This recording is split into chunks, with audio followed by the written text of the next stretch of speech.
जी हाँ, कैसे हैं आप सब? आप सभी का फिर से स्वागत है मेरे इस यूट्यूब चैनल पे।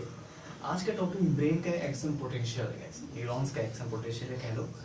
तो देखो, एक्शन पोटेंशियल का पहले बेसिक मीनिंग जान लेते हैं, क्यों जरूरत पड़ती है एक्शन पोटेंशियल पढ़ने की। ठीक है, देखो इसका जवाब देखो आपको खुद पता होगा, क्योंकि आपने कार्डियक पोटेंशियल पढ़ा ही होगा, और नहीं भी पढ़ा होगा तब भी आप आंसर देने के लिए सामर्थ्य हो रखते हो। ठीक है, देखो एक्शन पोटेंशियल का मतलब ये होता है कि किसी भी ऑर्गन की वो नीड जिससे वो उस किसी भी काम को कर सके। अब बताओ, न्यूरॉन्स का पढ़ना, तो न्यूरॉन्स का काम क्या है? कम्युनिकेशन। जी हाँ, कम्युनिकेशन प्रोवाइड करना ऑर्गन्स के बीच। और अगर हार्ट में अगर पोटेंशियल पढ़ लिए, तो हार्ट की कार्डियक पोटेंशियल पढ़ लिए, तो आपको आंसर पता है, उसका बीट करना का काम है। तो देखो इस तरह से हर जो ऑर्गन्स होते हैं उनके कोई वर्क होते हैं, और उस वर्क को करने के लिए उनकी पोटेंशियलिटी चाहिए होती है, या फिर उनको एक्शन करने के लिए उनकी पोटेंशियल चाहिए होती है। ठीक है, उनकी एक क्षमता होती है, और ये क्षमता इम्पल्सिस के कारण आती है। उसी तरह से न्यूरॉन्स में भी यही चीज़ होता है गाइस, क्योंकि न्यूरॉन्स का काम है कम्युनिकेशन देना। ठीक है, तो अब हम न्यूरॉन्स का एक्शन पोटेंशियल पढ़ते हैं। ठीक है, देखो न्यूरॉन्स का एक्शन पोटेंशियल पढ़ने से पहले आपको मैं बता दूं कि जो न्यूरॉन्स है वो दो स्टेज में होता है।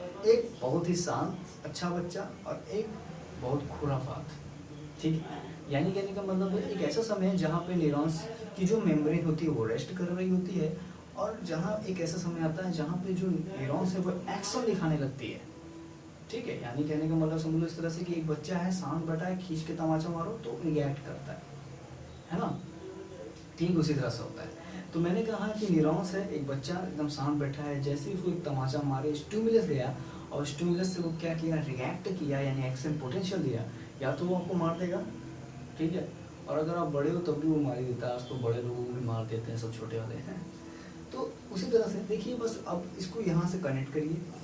न्यूरॉन्स का मतलब है कि न्यूरॉन्स रेस्टिंग मेम्ब्रेन पोटेंशियल का मतलब है कि न्यूरॉन्स में कोई भी स्टिमुलस नहीं आया है। और डीप बात करूं तो कोई सोडियम लेवल ही नहीं है, सोडियम आयन है ही नहीं। ठीक है, आपको पता होगा कि वोल्टेज गेटेड चैनल और ये वगैरह वगैरह, नहीं पता है आगे देख लेंगे, कोई दिक्कत नहीं है। ठीक है, अभी फिलहाल भी हम सिंपल भाषा में समझते हैं। रेस्टिंग मेम्ब्रेन पोटेंशियल वो जगह है जहाँ पे वो समय है या वो फेज है जहाँ पे न्यूरॉन्स कोई भी स्टिमुलस नहीं पाते हैं, और न्यूरॉन्स में कोई सोडियम अंदर नहीं होता है उनके मेम्ब्रेन के अंदर। जैसे ही वो स्टिमुलस पाते हैं गाइस, सोडियम अंदर घुस जाते हैं। सोडियम एक तरह का चौकीदार है गाइस। जैसे वो अंदर घुसा, समझ गया क्या घर में चोर घुसे हैं, तो वो चौकीदार आएगा और एक्शन करना स्टार्ट करेगा। जी हाँ, उसी तरह से सोडियम जैसे ही अंदर आता है एक्शन करना स्टार्ट करता है। एक्शन पोटेंशियल इसी को कहते हैं गाइस। ठीक है ना, समझ में आ गया। और आपको आंसर पता ही है, अगर सोडियम पोटेंशियल यहाँ लेस है तो यहाँ पे सोडियम प्रोबेबिलिटी हाई हो जाएगी, क्योंकि सोडियम अब घुसेगा ना गाइस, यानी चौकीदार अब घर के अंदर घुस रहा है जरूरत पड़ने पे, है ना। क्योंकि स्टिमुलस आ गया, उसको दूसरे न्यूरॉन को भेजना है ना, और वो स्टिमुलस जब दूसरे न्यूरॉन को भेजेगा तभी तो आपको एक्शन होगा। आपको अगर सांप काटा, तो जब स्टिमुलस अगर इस तरह से नहीं गया तो फिर आप हाँ झटकोगे ही, ऐसे काटेगा, मस्त काट के वो निकल जाएगा, उड़ जाएगा, मजा आ गया, कोई रिएक्शन ही नहीं दिया बंदा। ठीक है, तो एक्शन पोटेंशियल ये होता है। ठीक है, अब जो हम लोग बेसिक नॉलेज में सिलेबस में हम पढ़ रहे हैं, वो एक्शन पोटेंशियल काफ़ी चीज़ों का होता है, जैसे कार्डियक का होता है, स्मूथ मसल का होता है, स्केलेटल का होता है। इसमें हम लोग को सबका नहीं पढ़ना है, हमको न्यूरॉन्स और कार्डियक मसल का ही पढ़ना होता है। तो कार्डियक मसल का तो हो चुका होगा, और हमारा न्यूरॉन्स का आज हम लोग पढ़ने वाले हैं। बाकी स्मूथ मसल में, स्केलेटल मसल में आपको स्केलेटल मसल का जान लो, -90 MB होता है, बस इतना ही आपको काफ़ी है। और स्केलेटल मसल का आप कनेक्ट कर सकते हो कार्डियक मसल से, दोनों का सेम ही होता है, वहाँ पे दोनों -90, यहाँ पे -90। लेकिन नॉलेज की बात कर लिए, अब चलते हैं अपने टॉपिक पे। न्यूरॉन्स देखिए, हमारे ये न्यूरॉन्स है। अब न्यूरॉन्स में अगर आपको गेट करना है कि क्या होता है एक्शन पोटेंशियल, इसके लिए आपके पास ये देखिए फिगर है समझाने के लिए।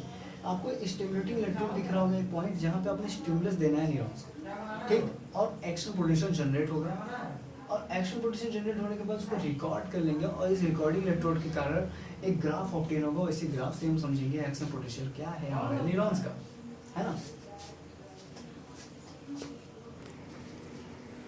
ठीक है गाइस, तो इस ग्राफ को पढ़ लो, एक्शन पोटेंशियल सारा सारा समझ में आ जाएगा। ठीक है, चलिए इस ग्राफ को मैं बताता हूँ। पहले तो आपको सिंपल भाषा समझ में आ ही गई होगी कि कोई भी स्टिमुलस आने पे सोडियम का इनफ्लक्स होने लगेगा और पोटेशियम का ई फ्लक्स होने लगेगा। इस बात को याद कर लेना, मैं फिर से रिपीट कर रहा हूँ। जैसे ही कोई स्टिमुलस आता है, रेस्टिंग मेम्ब्रेन पोटेंशियल हट जाती है क्योंकि सोडियम अंदर आ चुका है यानी इनफ्लेक्स हो चुका है, और उसके और इनफ्लेक्स हो गया यानी पोटेशियम बाहर चला गया है, दोनों एक साथ नहीं रह सकते, ठीक है। इसका समझो कि पोटेशियम गुंडा सोडियम चौकीदार, है ना। तो हाँ चलिए ग्राफ की बात कर लेते हैं। अब ग्राफ की बात करते हैं तो देखिए यहाँ पे एक चीज़ आपको दिख रहा है कि जो हमारा स्टिमुलेटिंग इलेक्ट्रोड है और हमारा रिकॉर्डिंग इलेक्ट्रोड है, इनकी भी डिफ्लेक्शन होने लगेगा, और यही डिफ्लेक्शन एक कर्व बनाएगा, एक कर्व होगा। इसी कर्व के अकॉर्डिंग हम पढ़ेंगे कि एक्शन पोटेंशियल किस टाइप का न्यूरॉन्स पे बिहेव करता है या कैसा होता है।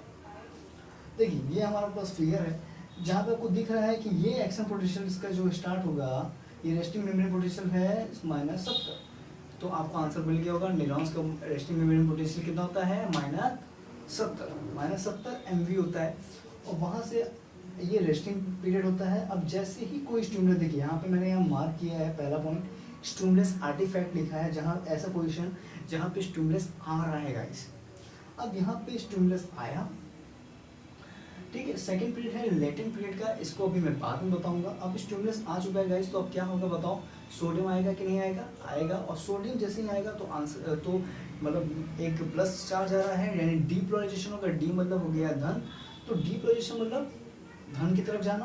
अब बताओ -70 तो ऊपर जाएगा नीचे जाएगा, ऊपर जाएगा क्योंकि ऊपर प्लस की तरफ जा रहे हैं हम लोग। तो अब डीपोलराइजेशन यहाँ बहुत तेजी से होगा, मार्क माई वर्ड, बहुत तेजी से होगा। इसी वजह से मैंने लिखा है firing level guys. Firing level मतलब डिपोलराइजेशन बहुत तेजी से हो रहा है। देखो इस ग्राफ को तो इस तरह से जाना चाहिए ना, लेकिन ये बहुत तेजी डिपोलराइजेशन होता है, इस वजह से ऐसे। अब तेजी क्यों होता है, मतलब डिपोलराइजेशन तेज क्यों होता है, मैं बात बोल रहा हूँ तेज क्यों होता है। तो तेज इसलिए होता है क्योंकि आपको याद होगा मैंने बताया था कि माइलिन शीथ होती है हमारे न्यूरॉन्स पे, या फिर आप कह लो एक्सॉन पे। अगर एकदम लोकेशन की बात करो तो एक्सॉन पे पूरा एकदम कवर की होती है माइलिन शीथ, और उसी कारण से जंप बहुत तेज सिग्नल पास करते हैं या जंप करते हुए जाते हैं, है ना। इसी कारण से यहाँ पे फायरिंग लेवल पे ही डिपोलराइजेशन बहुत तेजी से होगा, और होते होते ये जो है यहाँ पहुँचेगा, ठीक। सोडियम इनफ्लक्स का मतलब आपको बता दिया हूँ, सोडियम आ रहा है, ठीक है। अब स्पाइक वो जगह है जहाँ आपका डिपोलराइजेशन मैक्सिमम पहुँच चुका होगा, ठीक। अब वो घटना स्टार्ट करेगा, वो घटेगा इसलिए क्योंकि वहाँ पे पोटेशियम का इफ्लक्स होने लगेगा, पोटेशियम बाहर निकलने लगेंगे गाइस। पोटेशियम जैसे ही बाहर निकलेगा तो ये स्टेज आएगी रीपोलराइजेशन। रीपोलराइजेशन का मतलब आपको समझ में आ गया होगा, री मतलब होता है ऋण और ऋण में होता है माइनस चार्ज, यानी पोटेशियम यहाँ से बाहर जा रहा है, यानी आप कह रहे हो कि आपके जो मेम्ब्रेन है उसमें से एक चीज़ बाहर जा रही है, पोटेशियम बाहर जा रहा है, इस वजह से माइनस चार्ज यहाँ पे आता है डिनोट करने के लिए, जो कहा जाता है रीपोलराइजेशन।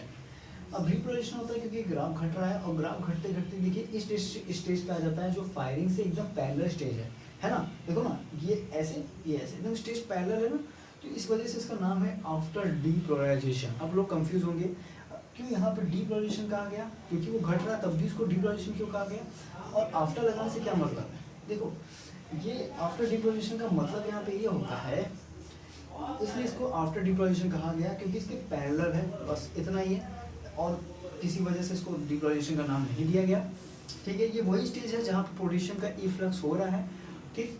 तो पोटेशियम का इफ्लक्स डीपोलराइजेशन स्टेज में बहुत तेज होता है, लेकिन आफ्टर डीपोलराइजेशन में थोड़ा धीरे हो जाता है गाइस, क्योंकि एकदम नीचे पहुँच चुका है। अब हमारा जो न्यूरॉन्स है फिर से वो रेस्टिंग मेम्ब्रेन पोटेंशियल में जा रहा है, क्योंकि एक न्यूरॉन्स का काम हो चुका है, वो स्टिमुलस दूसरे न्यूरॉन पहुँचा चुका है। अब वो धीरे धीरे घटता है, जैसे वो धीरे धीरे घटता है तो ये जो हमारा बेस लाइन देख लो गाइस, इस बेस लाइन के नीचे चला जाता है। What is the base line, तो आपको पता है 70 MV से मैंने एक बेस लाइन खींची हुई है जो ये मार्क कर रही है कि 70 MV के जो आधार है वो ये है, ठीक है।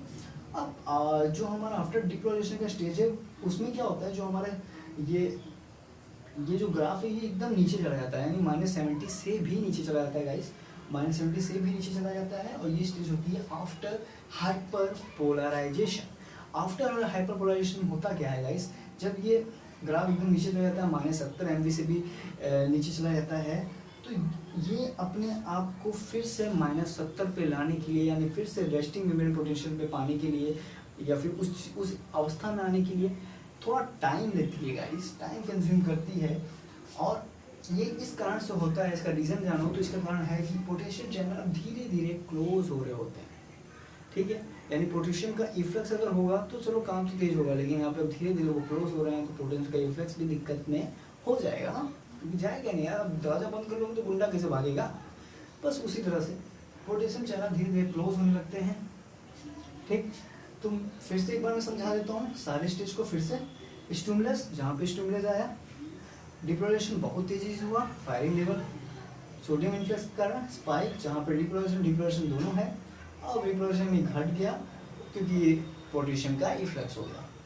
आफ्टर डिपोलाइजेशन क्योंकि इसके समांतर इसलिए बोला गया, और यहाँ पे भी पोटेशियम इफ्लक्स धीरे धीरे होता है क्योंकि अब कहानी खत्म होने वाली है ना, अब स्टिमुलस दूसरे व्यू को ट्रांसफर होने वाला है दूसरे न्यूरॉन्स को। अब ये बेस लाइन के नीचे चला गया आफ्टर हाइपरपोलराइजेशन। अब इसको फिर से लेवल मेकअप करना है -70 MV का, तो मेहनत करेगा। और ये होगा क्यों? क्योंकि पोटेशियम चैनल धीरे धीरे क्लोज हो रहे हैं। एक पॉइंट छूट गया है, शायद 2 पॉइंट छूट गया, मैं उसको भी कंप्लीट कर देता हूँ। देखिए जो फायरिंग लेवल इसको हम थ्रेशोल्ड स्टिमुलस भी कहते हैं। ये फायरिंग लेवल जो होता है ना, इस लेवल पे आपको मैंने बता दिया डिपोलाइजेशन बहुत तेज होता है, यानी आप कैसे तो पोलैरिटी बहुत तेज होती है। पोलैरिटी तेज होगी तभी तो डिपोलाइजेशन होगा गाइस, ठीक है।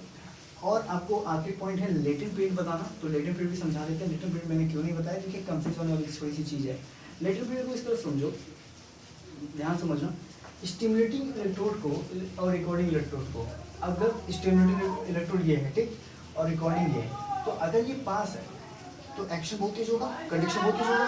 अब इसको मैंने दूर कर दिया तो एक्शन क्या होगा, क्या होगा इस, अगर मैं इसको दूर कर दूं तो ट्रैवलिंग बहुत लंबी हो जाएगी और हमारा कंडक्शन थोड़ा सा लो हो जाएगा। जी हाँ, लेटेंट पीरियड हमारा यही है।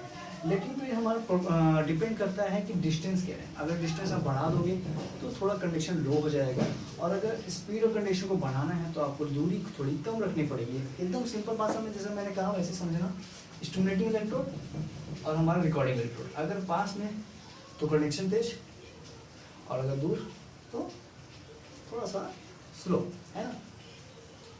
अगर हम कहें कि लेटेंट पीरियड को अगर हम कम कर दें तो स्पीड और कंडक्शन बहुत तेज हो जाएगी, है ना गाइस। सिंपल सी बात है कि अगर भाई तुम दूरी ही कम कर दोगे तो भाई स्पीड और कंडक्शन तो बढ़ी जाएगी ना, क्योंकि ये माइलिनेटेड नर्व के कारण होता है। ये आपको पता है, न्यूरॉन्स में माइलिन की सीट होती है और वो जो है सिग्नल को जंप करा के फास्ट काम कराती है। आपको ये सारी चीज़ें पता ही होंगी, तो साथ में बने रहिएगा। देखिए हर चीज़ को कनेक्ट करके मैं बताने वाला हूँ। देखो हर क्लास मेरी जो है पिछले क्लास से थोड़ा सा कनेक्टेड होती है, इसलिए आपको शायद थोड़ा सा हेल्प मिले शायद, और नहीं मिलती तो बताना, मैं और थोड़ा सुधार करने की कोशिश करूँगा, कोशिश क्या कर ही लूँगा, ठीक है।